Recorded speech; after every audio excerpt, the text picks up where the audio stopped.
તો પરણ્યા પછી દોસ્તો એક જ કામ કરજો, તમારી પત્નીને પ્રેમ જ કરજો. Just love your wife, just love your wife. તમારી પત્નીને પ્રેમ જ કરજો, એને સમજવાનો કોઈ દાડો ટ્રાય ના કરતા.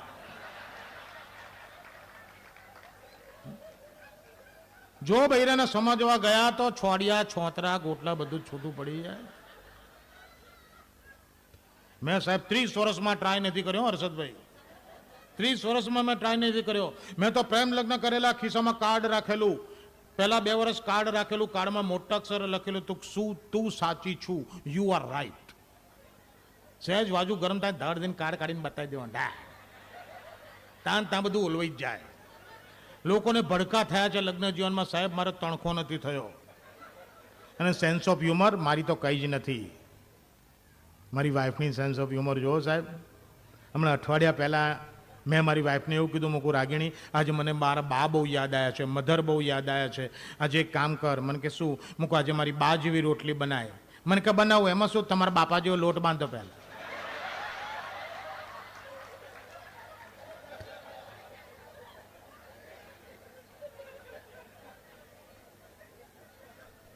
આની સેન્સ ઓફ હ્યુમર બહુ ઊંચી છે.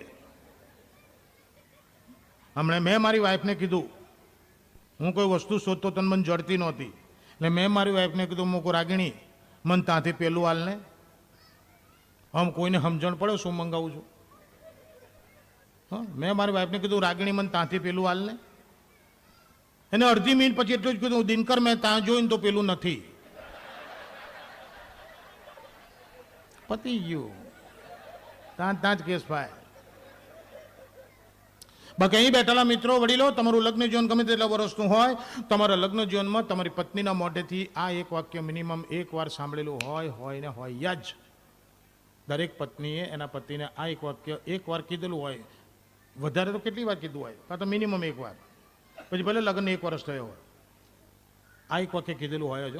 તમામાં તો સહેજ બુદ્ધિ નહીં. આપણને આવું કે બોલો, આપણને આવું કે પછી પડોશમાં જઈને શું કહ્યા ખબર છે? તમારા ભાઈ તો બહુ ભોળા, બધા એમને છેતરી જ જાય. એટલે છેતરી જ જાય ને, છેતરણીની બોણી તારી બાએ કરી. તારી જોડે મને પરણે તારી બા પહેલી છેતરી ગઈ, પછી બધા 1 by 1 છેતરે જ છે. બીજું, સ્ત્રી એક શક્તિ છે. સ્ત્રીમાં કેટલી શક્તિ છે તેનો વરજ જાણતો હોય. જો આજે બહેનોની સંખ્યા સારી છે એટલે ખાસ કહું છું, આ સવાલ હું વર્લ્ડમાં જ્યાં શો કરવા જાઉં, જ્યાં બહેનો વધારે હોય ત્યાં પૂછતો હોઉં છું. આ સવાલ હું બધે પૂછતો હોઉં છું કે રામાયણમાં કૈકેયીએ વરદાન માંગ્યું કે મારા પુત્ર ભરતને ગાદી આપો ને રામને વનવાસ આલો, તો વનવાસમાં રામને જવાનું હતું, તો સીતાજી જોડે કેમ ગયા? She was not suppose to go. તો સીતાજી જોડે કેમ ગયા? આનો સવાલ જ્યાં જ્યાં પૂછ્યું હતું ત્યાં 99% બહેનોનો એક સ્ટાન્ડર્ડ જવાબ હોય છે, હિન્દુ નારી, હિન્દુ પત્ની, પતિવ્રતા નારી, રામની સેવા કરવા માટે. લંડનમાં એક બહેને મને સેમી ઇંગ્લિશમાં જવાબ આપેલો, મેં કે રામની ટેકર કરવા સારું. હવે રામની ટેકર કહો, પતિવ્રતા નારી કહો, હિન્દુ પત્ની કહો. અહીં બેઠેલી બહેનો, જો તમારો આ જવાબ હોય તો તમારો જવાબ ખોટો નથી. You are absolutely right. Sitaji જેટલું ગ્રેટ કેરેક્ટર, રામાયણ, મહાભારત કે કેટલા ગ્રંથો ભેગા કરો, સીતાજી જેટલી ગ્રેટ લેડી કોઈ નહીં. કે 14 વર્ષ વર સાથે વનવાસ ભોગવવા પાછળના સીતાજીના 2 લોજિક હતા. એમાંનું એક લોજિક કે પતિવ્રતા નારી, હિન્દુ પત્ની, રામની સેવા કરવા માટે. બીજું લોજિક રામાયણમાં લખ્યું નથી. 30 વર્ષથી મોરારી બાપુ કથા કરે છે, એમને મળ્યું નથી, અને વગર કથા મેં શોધી કાઢ્યું. 14 વર્ષ વર સાથે વનવાસ ભોગવવા પાછળ સીતાજીનું બીજું લોજિક આ હતું કે 14 વર્ષ વર વગર 3 સાસુઓની વચ્ચે રહેવું એના કરતાં જંગલમાં જવું સારું.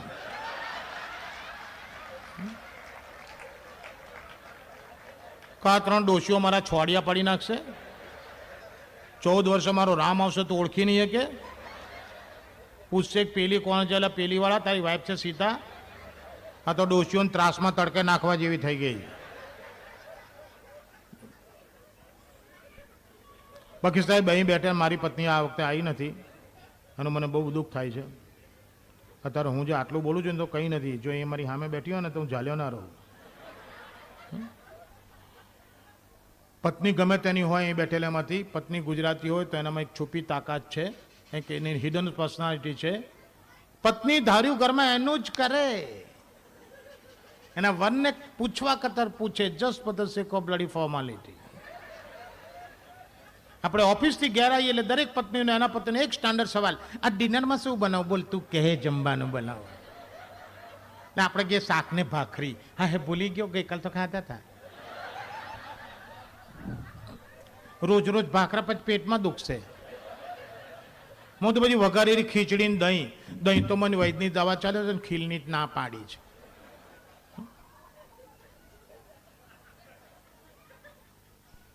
વૈદની દવા તો મને ખીલની દવા ચાલે છે ને એટલે ખીચડી એટલે દહીં ખાવાનું ના પડી જાય. દહીં વગર વઘારેલી ખીચડી મજા ના આવે. બીજું કે હું દાળ ઢોકળી, છોકરાઓને ક્યાં ભાવે? છોકરા ખાઈને લોચા ફેંકી દેવા પડે. પૂછે ખરી પણ આપણે કહીએ એની હારી ના.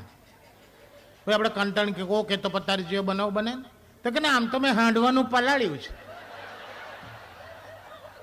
હવે 2:30 વાગે હાંડવાનું પડ્યું છે, 6:30 શું કરો, મગની નસ ખેંચે છે.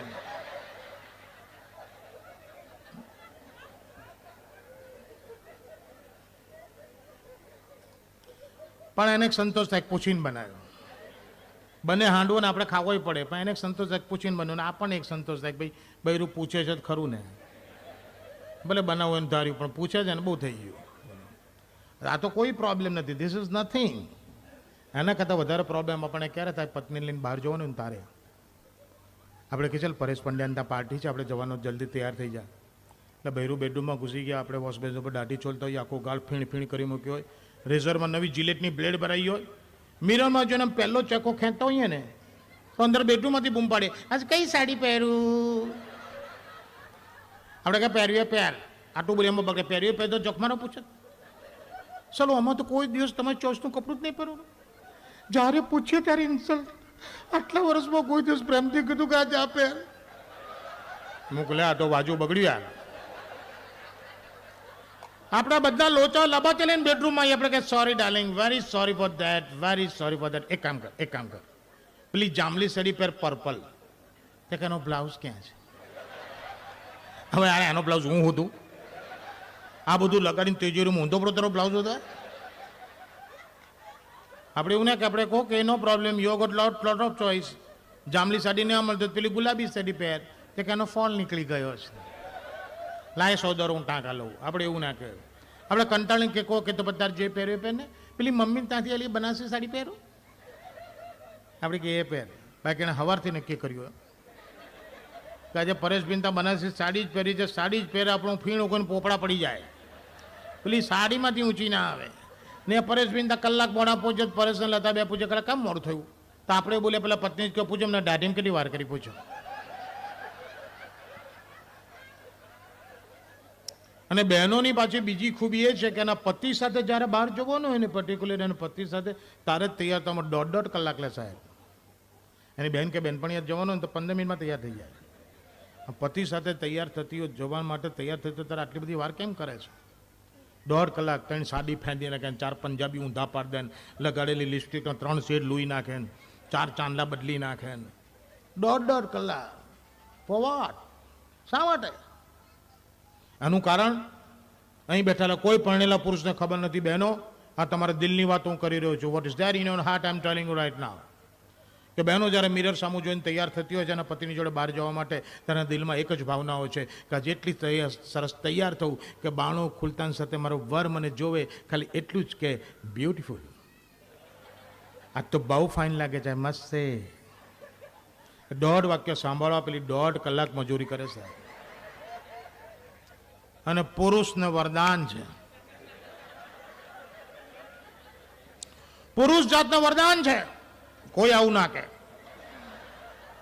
એટલે ના કેનો વાંધો નહીં. ઘણા તો બાયણા પાસે જઈને શું કે ખબર છે, હવે હેર ને કાની મેં પેઠી છે તો આ પહેરો ને તે પહેરો વળે ના જોઈએ તો ડોરકી પર મારો હાડો જતા રાહ જોવાનો છે. ફરી કોદળો કહેતી નહીં પિક્ચરની ટિકિટ લાવ, ચાલ નીકળ હેન. 1.5 મિનિટમાં તો પેલું 1.5 કલાક તૈયાર થયેલું ઘાસલેટ કરી નાખે પુરુષો. આવા થર્ડ ક્લાસ, આવા હલકા પુરુષો. સાચી વાત ને બહેનો? તો બીજી સાચી વાત કહી દઉં કે ભલે ગમે તો હોય પુરુષ, પણ ભોળો. સ્ત્રી કરતા તો ભોળો. આ બહેનોને નહીં ગમે તો હું એનું પ્રૂવ કરવા તૈયાર છું. હું પ્રૂવ કરી આપું તો કે પુરુષ બહેનો કરતા ભોળો. માની લોકો બોમ્બેથી અમદાવાદ આવતી ટ્રેનમાં અજાણ્યા ડબ્બામાં અજાણ્યા સ્ત્રીને પુરુષના સિટિંગ રિઝર્વેશનમાં પાસ પાસે નંબર આવે છે. બોમ્બે સેન્ટ્રલથી ટ્રેન ઉપડે છે. પેલા ભાઈને આગલી રાતનો ઉજાગરો છે. દાદર આવતા તો ભાઈ જોકે ચડે છે. બોરીવલી આવતા એ ભાઈનું માથું બેનના ખભે પડે. બેન શું રિએક્ટ કરશે? ઝાટકો મેં ઉઠાડી દેશે. નીચ નફટ નાલાયક, કોઈ લાજ શરમ છે કે નહીં? ઘરમાં મા બેન છે કે નહીં? બિહેવિયર સેલ્ફ આવો લોફરોને લબાડોને ટિકિટ કોણ આપી? What do mean in your mind? કોણ છો? કોણ તમે? તમારી હેસિયત શું છે? સાહેબ પેલું એટલું અપમાન કરી નાખે, પેલું બોરીવલી ઉતરી જાય અને વગર જ્યો છે ડબ્બામાં ટીંગાતો અમદાવાદ આવે. બહેનો આવું કરે. માની લો કે આ સિચ્યુએશનમાં બોમ્બે સેન્ટ્રલથી ટ્રેન ઉપડી. પેલા બેનના આગલી રાતનો ઉજાગરો છે. બેન જોકે ચડ્યા અને એમનું માથું ભાઈના ખભે પડે. અહીં બેઠેલા કોઈ ભાઈ આવું કરીએ આપણે? કોઈ ભાઈ આવું કરીએ? ના કરીએ. આમાં મારા જેવો ભોળો હોય ને તો વડોદરાની ટિકિટ હોય ને તો અમદાવાદ સુધી હાડો આવે. બોલો.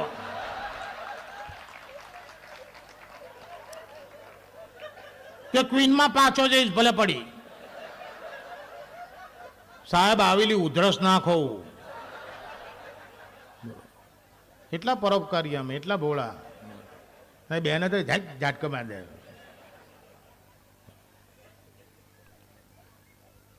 પણ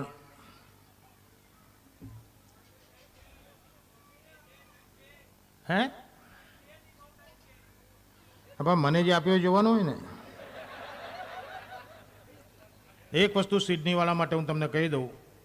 અમેરિકા હું ગયા વર્ષે ગયેલો તો એક જણે મને પૂછ્યું કે તમે અમેરિકામાં બહુ ફર્યા, અમેરિકામાં બહુ ફર્યા, તમે કમ્પેર ટુ ઇન્ડિયા અમેરિકામાં શું ઓબ્ઝર્વ કર્યું? હું કે એક જ વસ્તુ ઓબ્ઝર્વ કરી, અમેરિકામાં ઘડિયાળ બધા પાસે હોય છે, ટાઈમ કોઈની પાસે નથી.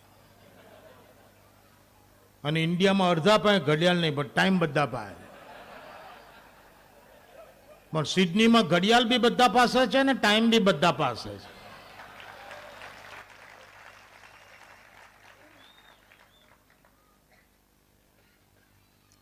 ક્રિકેટમાં ઇન્ટરેસ્ટ કરો,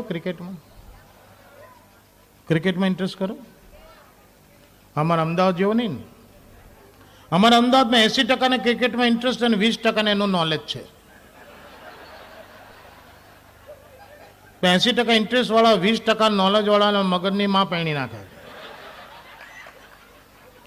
આમાં મારો નંબર 20%માં, મારા વાઈફનો નંબર 80%માં આવે.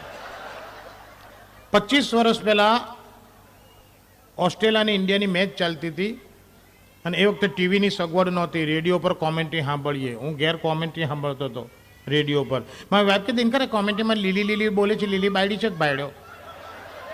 Vote nonsense, what are you talking? શું ગાડા જેવું બોલે છે? મેં તને શું લાગે છે? મને તો લીલી 100% બાયડી જ લાગે છે.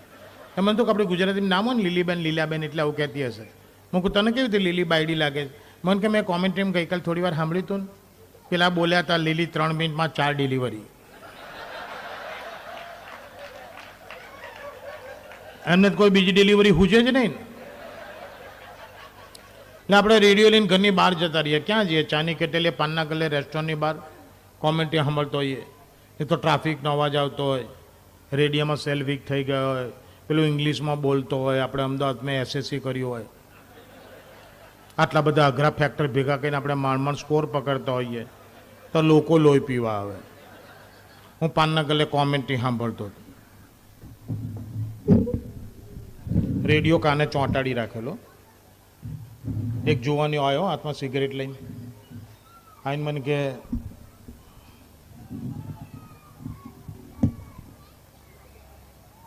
એટલે આ બેબી કારની રડે છે અને મમ્મી પપ્પા ખોવાયા લાગે છે.